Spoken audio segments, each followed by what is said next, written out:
Obsesión de muchos, tener la pancita chata. Bueno, parece que es posible con algunas medidas, con algunas recomendaciones. Le damos la bienvenida a nuestra nutricionista amiga Belén Suave. ¿Cómo le va? Buen día, buen lunes. Buen lunes, un gusto volver a verla. Igualmente. Bueno, los nutricionistas son especialmente consultados. En diciembre tienen mucho trabajo ustedes, ¿no? Hay mucho movimiento, si se quiere, mucha consulta, y creo que el tema que hoy vamos a hablar tiene mucho que ver con esta época del año también, ¿verdad? Bueno, pero toda una revelación, ¿no?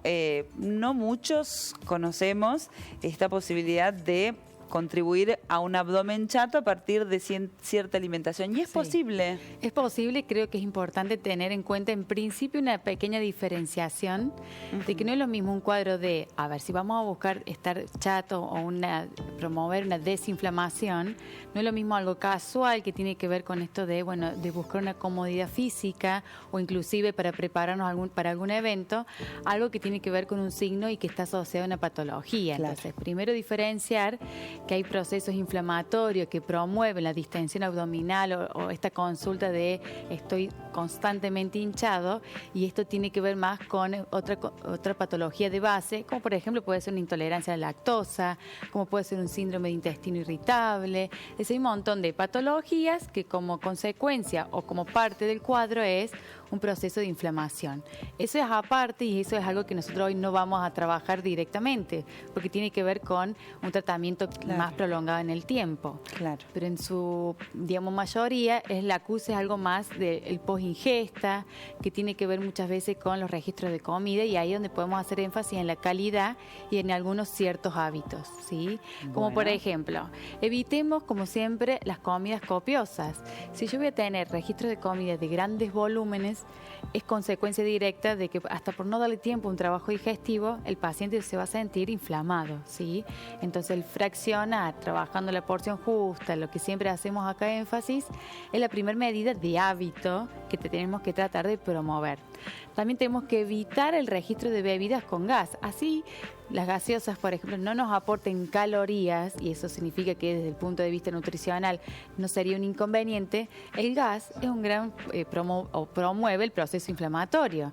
Entonces, todo lo que es hidratación a base de agua sería la primera medida a tener en cuenta para colaborar a esta comodidad física. Hay algunas infusiones, Belén, como el café y el mate, que a algunas personas también les generan algún tipo de inflamación. Totalmente. Todo lo que es café, por el hecho de tener cafeína, o el té, la teína, que son distintos componentes, promueven un proceso inflamatorio, aún también teniendo en cuenta las temperaturas. A su vez, temperaturas calientes tienen este efecto, digamos, de promover la situación. En contrapartida, o como efecto, digamos, para ayudar y decir, bueno, quiero mantener mis infusiones y que no sea café y té, pero que va a tener un efecto a su vez de desinflamatorio, podemos utilizar el té boldo, el té de hacernos infusiones naturales con menta, con canela, con anís. Todas ellas tienen un efecto que reduce la formación de gases a nivel de nuestro sistema digestivo. Entonces sería algo muy práctico a tener en cuenta a la hora de buscar un reemplazo del té y del café, ¿sí? Bien. Y luego tenemos que tener en cuenta nuestra alimentación de todos los días, que tiene que ver más con los registros de comidas y esa calidad que tenemos que promover. Nosotros siempre decimos que todas verduras cocidas tienen menos trabajo digestivo que las verduras crudas. Entonces, si yo quiero buscar estar en una comodidad constante, tengo que tratar de combinar alimentos o verduras cocidas con verduras crudas, y no solamente crudas como constancia, y más en esta etapa del año que uno digamos, estimula o promueve el registro de verduras, de ensaladas. Bueno, por ejemplo, el repollo, la lechuga, mucha gente le provoca hinchazón. ¿Eso es normal? Es normal. Por ejemplo, la lechuga podría decirse que es un alimento muy particular. Es como muy individual de cada paciente. Uno debería pensar que no tiene un efecto inflamatorio, pero sin embargo acusa mucho a los pacientes la incomodidad física que lo genera. Por ejemplo, repetir en 2 comidas seguidas lechuga.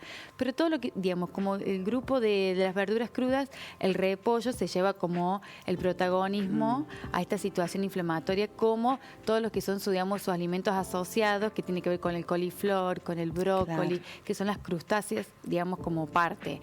Y los repollos de Bruselas, por ejemplo, esa parte, que son los coles, tiene un efecto inflamatorio. Tenemos que tener precaución con evitar consumir de manera excesiva las legumbres, es decir, tiene un efecto, por un lado, positivo, por su aporte de hidrato de carbono, carnívoro, de fibra, de hierro, pero si yo lo voy a ingerir todos los días, va a tener un efecto contraindicado para la comodidad física. Entonces, comer en la porción que nosotros siempre hablamos, de 2 a 3 veces por semana, pero en no más de un cuarto de plato, para que tenga su aporte, su beneficio, pero no genere demasiada incomodidad física para el paciente. Bien. ¿Sí? Y respecto a las frutas, decimos que todas las frutas van a ser siempre positivas, porque también con ellas tenemos vitaminas y minerales, porque tenemos agua, que eso ayuda mucho a lo que sería depurar el cuerpo. Entonces, este efecto antiinflamatorio también juega un rol importante. Y haciendo énfasis en algunas frutas de estación, como tenemos ahora la sandía, el melón, la piña, o digamos esos alimentos, que todas ellas tienen efectos antiinflamatorios o que ayudarían a depurar y por lo tanto encontrarnos con una mejor comodidad física. Pero en general, toda la fruta que tenga importante aporte de agua, que son en su mayoría, van a tener un efecto protector bajo este cuadro de evitar la hinchazón en el paciente.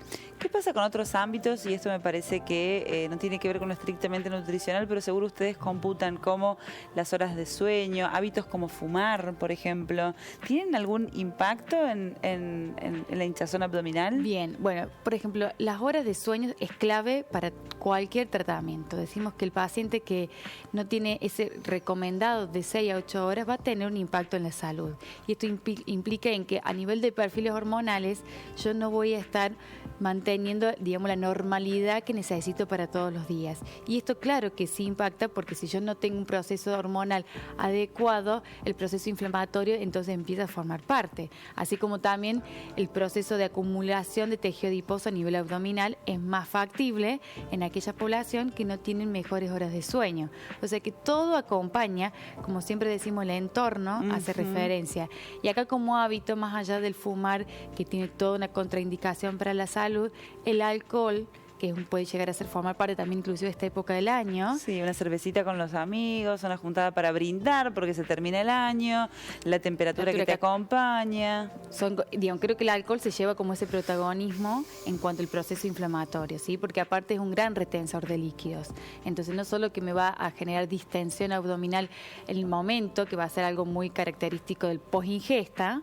Yo me siento hinchada, me siento inflamada después de la cerveza, del Fernet, sí, pero es muy del momento. Ahora, como proceso, digamos, después acumulativo es mayor retención de líquido. Y esto se traduce en una incomodidad física total, es decir, no solo me siento hinchada, sino que todo el cuerpo está edematizado. Y eso, por supuesto, que no va a colaborar a esta búsqueda de más deshinchada, panza chata y demás. Bueno, y más allá de la alimentación y de lo que no hay que hacer, ponernos en movimiento, salir a caminar, a nadar, ¿ayuda a normalizar el organismo y desinflamar el abdomen? Sí, totalmente.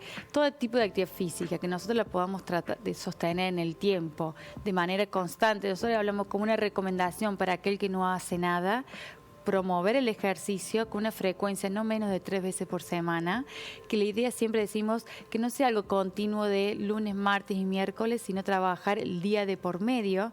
Eso tendría un mejor impacto a nivel de el efecto beneficioso en la salud del paciente. Pero claro que toda actividad que yo ponga en movimiento mis músculos, mis articulaciones, estoy trabajando también mejor retorno venoso. Y eso impacta en mejorar la eliminación de líquido y por lo tanto de toxinas. Entonces volvemos a insistir que esto favorece a evitar el edema o a evitar los cuadros de retención de líquido importantes que se generan no solo por la inactividad física, por la mala calidad alimenticia, por las temperaturas. Esta época del año estamos mucho más propensos a el edema corporal. Entonces, por supuesto que tiene un efecto positivo. Muchísimas gracias, Belén. Bueno, nos reencontramos el lunes que viene. Si Dios quiere. Con mucho más para compartir. Chao.